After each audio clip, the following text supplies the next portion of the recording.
Bir izləyicimiz mənə müraciət etdi. Belə internetdən belə bir fail yükləyib. Faildə sözlər arasında məsafədə boşluqlar həddindən artıq çoxdur. Bu boşluqları aradan qaldırmaq üçün sadə bir yolun olub olmadığını soruşur. Bəli, bunun aradan qaldırmanın bir sadə yolu var. Bunu sizə göstərim. Normalda biz baxsaq, görürük ki, həddindən artıq boşluqlar çoxdur.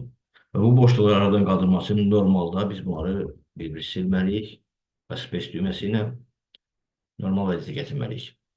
Bu da kifayət qədər vaxt aparır və səhifənin sayı çoxdursa, belə boşluqların sayı çoxdursa, saatlarla, bəlkə də günlərlə vaxt apara bilər. Ona görə bir sadə yolu göstərib sizə. Klaviaturadan Ctrl və H düymələrini vurun və yaxud da ki, Home Lane tabından Replace əmrini seçirik. Ekrana və belə bir pəncərə gəlir. Axtarış sətrində bu simvolu yazırıq. Dəyiş sətrində isə Drop 1 simvolunu yazırıq. Ondan sonra mor düyməsini vurandan sonra pəncərəmiz böyüyəcək. Burada bax, bu əmri seçirik. İşarələrdən istifadə edib əmrini seçirik. Replace all əmrini vurandan sonra, yəni mən bu dəqiqə bu boşluqları götürüm buradan.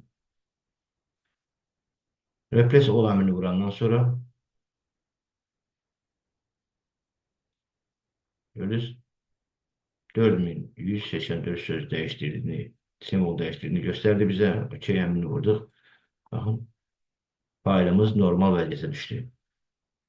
Yeri gəlmişkən o əmr haqqında bir şey də bir neçə kəlmə də demək. Bu əmr nə üçündür istifadə olunur? Əgər mətndə hər hansı bir söz, yəni çətin tələffüz olunmuş bir söz, çətin yazılan bir söz, yadda qalmayan bir sözdür. Sözün ilk hərfini və son hərfini biliriksə əgər, bu halda biz tutaq ki, M hərfi ilə başlayıb A hərfi ilə qutarır. M yazdıq, ulduz işarəsi və A.